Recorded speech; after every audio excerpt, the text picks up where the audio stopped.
한마디 하셨습니다. 우리는 왕따가 돼야 됩니다. 라고 말씀하셨습니다. 갑자기 왕따라는 이야기를 들으니까요. 당시 시절만 해도 집단 따돌림을 왕따라고 저희가 많이 표현을 했습니다. 그런데 그리스도인은 왕따가 되어야 한다. 참 그게 무슨 말인지 고등학교 때 저로서는 참 이해가 안 됐습니다. 그리고 그 전도사님이 설명을 해주셨습니다. 이 왕따는 왕 따돌림이 아니라 왕을 따르는 사람이라고 얘기했습니다. 네. 우리 옆에 분하고 이렇게 인사했으면 좋겠습니다. 왕따가 됩시다.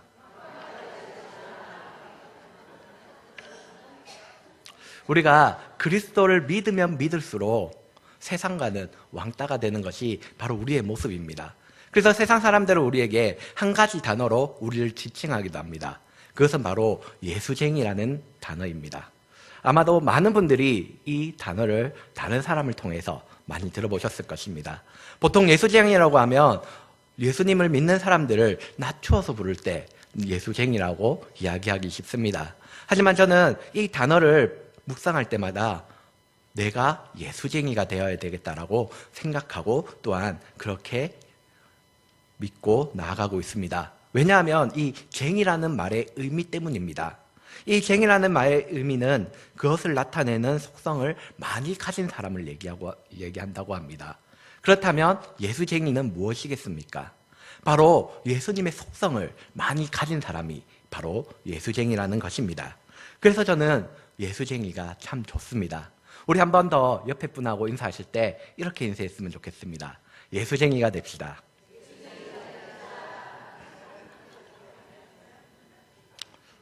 보통 이 예수쟁이라는 단어를 우리는 다른 말로 크리스찬이라고 얘기합니다. 크리스찬은 요즘 사용하는 말로 그리스도인이라는 단어를 영어로 했을 때 하는 단어가 바로 크리스찬이라는 단어입니다. 이 크리스찬 단어의 의미는 그리스도에 속한 사람이라는 의미를 가지고 있는 단어입니다. 그런데 문제는 이 크리스찬들이 그리스도에 속한 사람들처럼 살지 못하기 때문에 오는 문제 때문에 우리는 그리스도인인지 아닌지 구별이 되어지지 않는다는 것입니다. 만약에 우리가 그리스도에 속한 사람이 되어야 되지만 그렇지 않다고 한다면 세상의 사람들과 똑같은 사람이라는 사실을 우리는 너무나도 잘 알고 있습니다.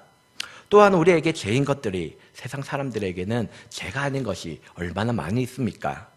술이나 담배를 한다고 범죄는 아닙니다. 하지만 그리스도인으로서 담배와 술에 대하여서 우리는 금하고 있지 않습니까? 또한 우리가 술이나 담배를 한다면 다른 사람들이 저 그리스도인이 술이나 담배를 한다고 손가락질하는 것이 우리의 모습이지 않습니까?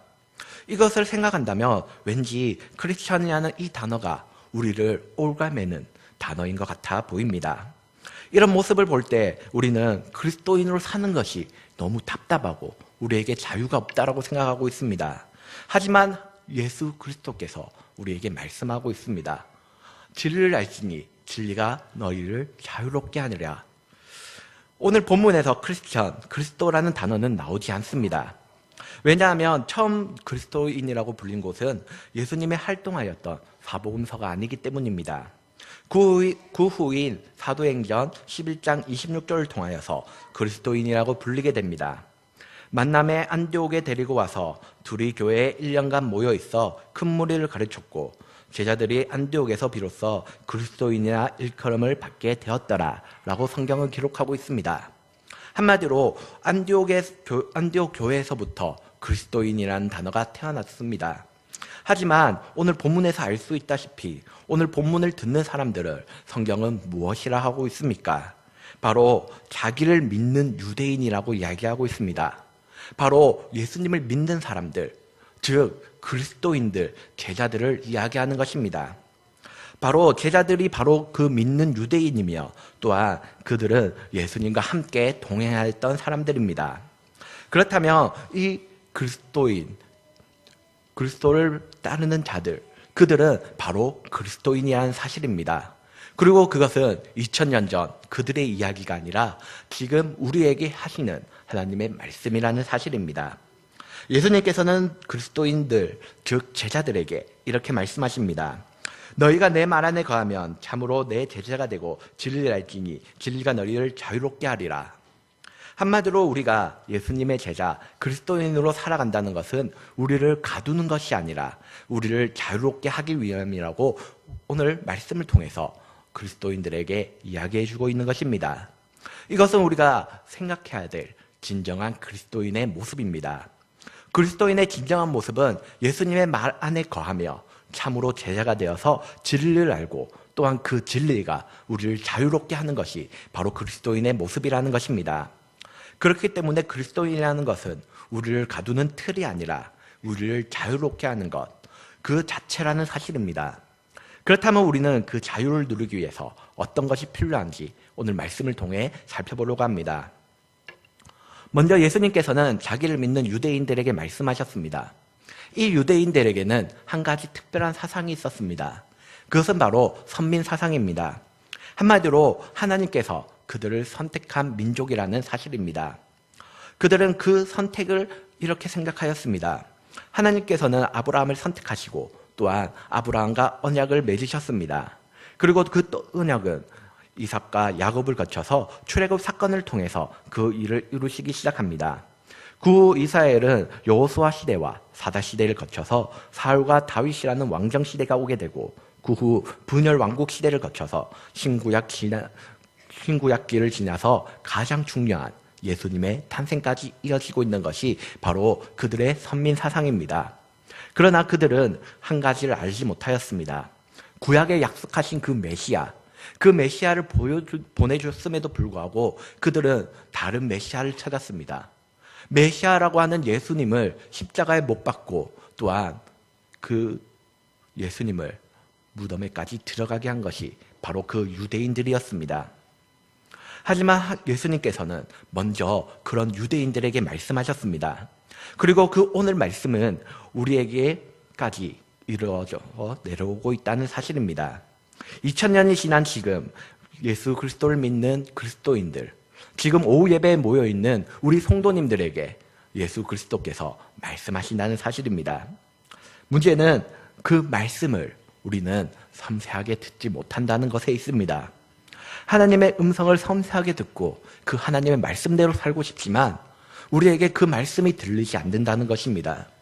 하나님이 내 앞에 나타나셔서 동료나 이렇게 하렴 이라고 말씀해 주시면 정말 좋겠지만 하나님의 음성은 우리에게 그렇게 들리지 않는다는 것입니다.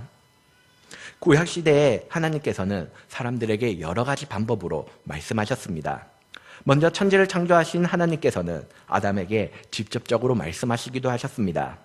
또한 모세에게는 떨기나무 가운데 나타나시고 또한 그 후에는 친구처럼 대화했다는 것이 성경에 기록되어 있습니다. 또한 그 후에는 많은 선지자들과 예언자들을 통해서 하나님께서 나타나시고 또한 말씀하셨습니다. 그리고 그 하나님께서 지금도 우리에게 말씀하고 계시다는 사실입니다.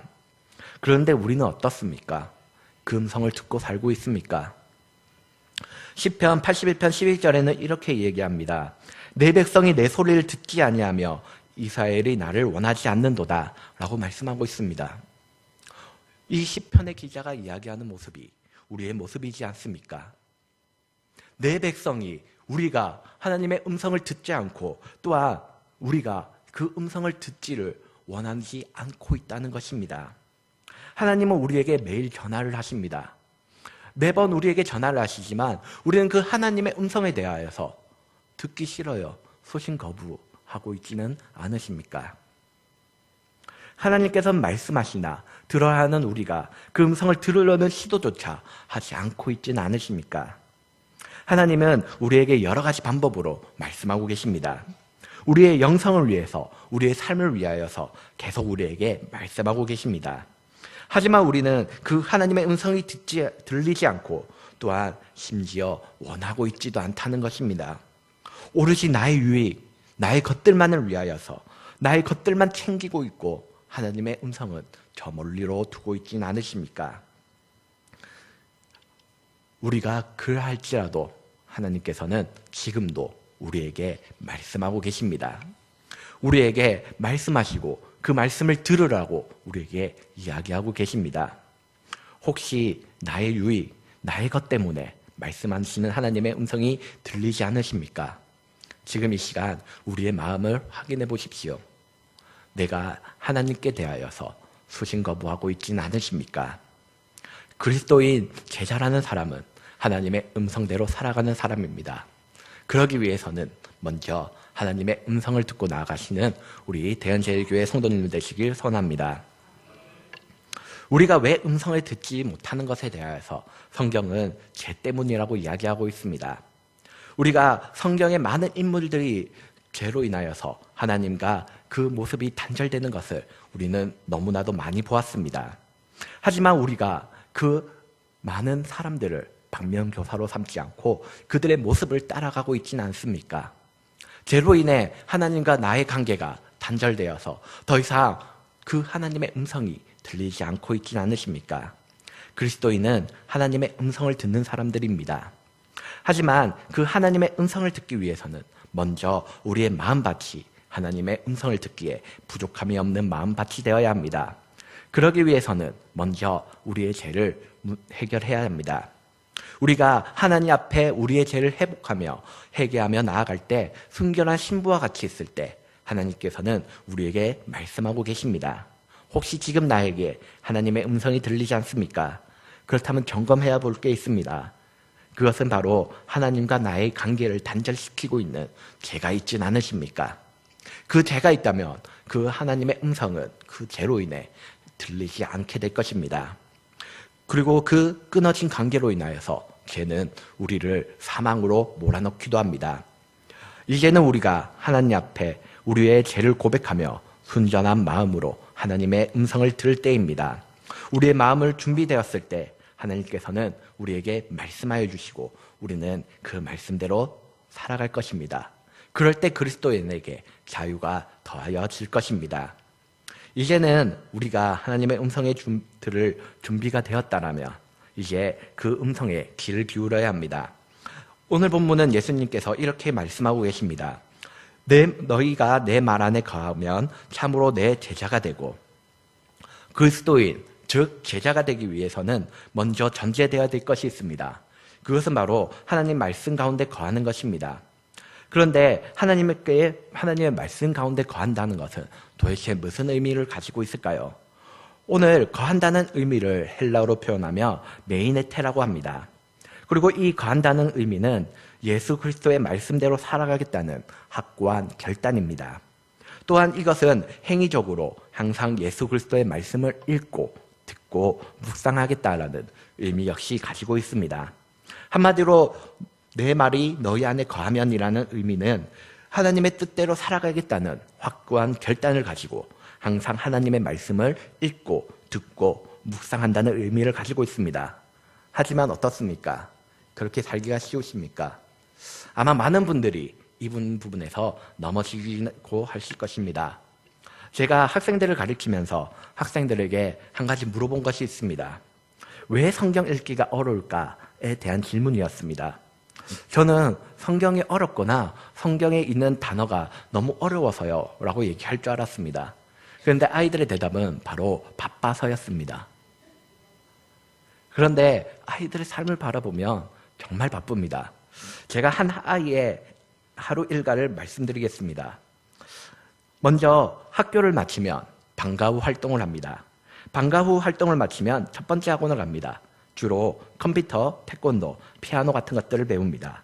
그리고 첫 번째 학원을 마치면 이번에는 두 번째 학원에 갑니다. 두 번째 학원에서는 속셈학원 아니면 국영수를 배우게 됩니다. 그리고 그 학원을 마치고 집에 가면 한 분이 기다리고 계십니다. 바로 가회 선생님입니다. 여기까지만 해도 보통 9시가 넘는다고 합니다. 그런데 이것이 끝입니까? 이제 해야 될 것이 하나 더 있습니다. 무엇입니까? 네, 바로 숙제입니다. 학교의 숙제와 학원의 숙제를 한다고 매일마다 시간이 없다라고 얘기하는 것이 바로 요즘의 아이들입니다. 그런데 더 놀라운 것은 제가 알아보았던 이 학생의 일정은 고등학생이나 수능을 준비하고 있는 학생의 이야기가 아닙니다. 이제 막 초등학교 3학년이 된 학생의 일정입니다. 최근에 많은 아이들이 스마트폰 중독이나 게임 중독에 빠져 있습니다. 그것 때문에 자살했다라는 이야기도 요즘은 심심치 않게 들러오는 것이 요즘의 세대입니다. 그런데 이런 생활하는 아이들을 보면 정말 탈출구가 그것밖에 없겠다라는 생각도 하게 되는 것이 지금의 현실입니다. 그렇다고 저는 학생들이 학원에 보내지 말라라고 얘기하는 것이 아닙니다. 우리 학생들의 말씀 읽기와 집중력 향상들을 위해 한 가지 방법을 우리 성도님들께 제안하려고 합니다. 그 방법은 바로 우리 부모님들과 함께 성경을 읽는 것입니다. 먼저 부모님들이 성경을 읽고 또한 그 성경의 내용을 우리 아이들과 함께 나누는 것입니다. 우리 부모님 역시도 항상 집에 돌아와서 가장 먼저 무엇을 하십니까? 저도 마찬가지지만 퇴근하고 오면 가장 먼저 TV를 켜거나 아니면 스마트폰을 보시지 않습니까? 그러는 것이 아니라 먼저 성경을 펴는 것입니다. 그리고 아이들과 손자들과 함께 성경을 읽는 것입니다. 그렇게 한다면 우리가 잘 알고 있다시피 유대인들이 그렇게 토라를 가르쳤지 않습니까? 그리고 그 유대인들이 세상 가운데 많은 영향력을 끼치고 있지 않습니까? 또한 미국의 16대 대통령인 에브라함 링컨이 이런 어머님의 가르침으로 인해서 백악관을 기도실로 바꾼 사실을 우리는 너무나도 잘 알고 있지 않습니까? 우리는 성경을 거하기 위하여서, 하나님의 말씀 안에 거하기 위하여서 먼저 우리가 말씀을 읽어야 합니다. 또한 그런 말씀을 읽는 부모들이 우리 아이들에게 물려줄 유산이 있습니다. 그것이 바로 말씀입니다. 우리가 이것을 기억하여서 이것을 그저 아는 것이 아니라 실천으로 나아가는 우리 성도님들 되시길 소원합니다. 그렇다면 말씀 안에 거하는 우리와 우리 자녀들은 그 다음에 무엇을 해야 할까요? 오늘 본문은 예수님의 제자가 되어라고 얘기합니다. 제자란 한 스승 밑에서 그 가르침을 대로 살아가는 사람을 이야기하는 것은 물론입니다. 또한 더 중요한 것이 제자에게 있습니다. 그것은 바로 스승의 모습을 닮아가는 것입니다. 바로 예수님의 모습을 닮아가는 것, 그것이 바로 제자의 모습이라는 것입니다. 요즘 저도 예수님의 모습을 담기 위해서 여러 가지 노력을 하고 있습니다. 이게 무슨 말인지 이해가 안 되시는 분들도 계실 것입니다. 항상 예수님의 모습을 보면 그 모습이 굉장히 몸매가 좋은 것을 알 수 있을 것입니다. 저도 그 몸매를 유지하기 위해서 여러 가지 노력을 하고 있습니다. 그것이 우리의 육신의 노력뿐만 아니라 예수님의 성품을 닦기 위한 그런 노력이 되어야 된다는 것입니다. 예수님의 모습, 예수님의 성김, 우리가 그것을 닮아가야지 예수님의 제자가 된다는 것입니다. 예수님의 제자의 닿는 모습에 대하여서 예수님은 우리에게 이렇게 얘기하십니다. 마가복음과 마태복음에 동일하게 하시는 말씀이 있습니다. 마태복음 20장 28절과 마가복음 10장 45절에는 이렇게 말씀하고 계십니다. 인자가 온 것은 섬김을 받으려 함이 아니라 도리어 섬기려 하고 자기 목숨을 많은 사람들의 대속물로 주려 함이니라. 무슨 말입니까? 예수님의 모습을 담기 위해서는 우리가 무엇을 해야 된다고 이야기하고 있습니까? 바로 섬김이라는 것입니다. 섬김과 또한 겸손의 모습이 바로 예수님의 모습이라는 것입니다. 그리고 제자라면 예수님의 모습을 담기 위해서 우리 또한 겸손과 또한 주님 앞에 섬김의 모습이 있어야 된다는 것입니다. 우리가 목숨을 바쳐야 된다는 이야기가 아니라 바로 우리의 삶 가운데, 우리의 모습 가운데 섬김과 또한 겸손이 우리의 삶에 있어야 된다는 것입니다. 최근에 한국교회에 한 가지 문제가 나타나고 있습니다. 그 모습은 바로 이런 모습입니다. 직장에서 남북한 상사가 교회만 오면 집사님이 됩니다. 가정에서 무심한 어머니가 교회만 오면 천사 집사님이 되는 것이 바로 우리 한국교회의 모습입니다. 그런 모습을 본 자녀가 더욱 안티크리스천이 되는 것이 바로 지금의 모습입니다. 우리의 모습 가운데는 이런 모습이 있어서는 안 됩니다. 왜냐하면 우리는 제자이기 때문입니다. 제자라면 당연히 예수님의 모습을 닮아가야 된다는 것입니다. 예수님의 모습을 담는 것은 무엇입니까? 앞에 말씀드렸다시피 섬김과 또한 배려와 또한 자기를 낮추는 겸손이 있어야 한다는 것입니다. 우리가 우리의 모습 가운데 가정에서, 직장에서 먼저 사랑을 전하고 오래 참으며 성교의 사명을 감당하는 모습이 우리 가운데 있어야 할 것입니다. 그것이 바로 예수님을 닮아가는 제자의 모습입니다. 예수님께서는 내 안에 거하고 내 제자가 되라고 말씀하고 계십니다. 이 말씀은 2000년 전 예수님이 자기를 믿는 유대인에게 말씀하신 것처럼 2000년이 지난 지금 우리에게 동일하게 하시는 하나님의 말씀입니다. 우리가 하나님의 말씀을 읽고 예수님과 같이 성김과 겸손을 보여주는 사람이 바로 그리스도인이라는 것입니다. 그리고 그 사람이 바로 제자라는 사실입니다. 바라기는 말씀 안에 거하며 예수님의 제자가 되어 자유 안에 거하시는 우리 성도님들 되시길 소원합니다. 대현제일교회 성도 여러분, 우리에게는 자유가 있습니다. 믿으십니까? 예수 그리스도를 믿고 그분 안에 거하는 우리가 참 자유가 있습니다.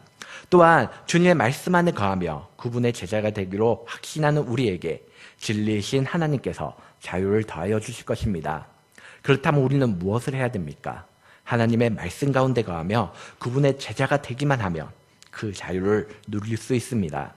세상의 사람들을 다 가지고 있는 죽음에 대한 두려움 또한 공포에서 우리는 자유할 수 있습니다. 그 자유가 우리 삶 또한 변화시킬 수 있습니다. 우리는 하나님이 허락하여 주신 이 자유를 언제나 느끼며 그 자유 안에 거하며 또한 자유를 우리만 누리는 것이 아니라 우리의 이웃들에게 전할 책무가 또한 의무가 있다는 것입니다. 그것이 바로 그리스도의 제자의 모습입니다. 바라기는 우리 대현제일교회 성도님들이 예수 그리스도의 제자가 되어 그 자유를 누리고 또한 나만 알고 있는 것이 아니라 우리의 이웃에게 전하는 우리 성도님들 되시길 소원합니다. 기도하겠습니다.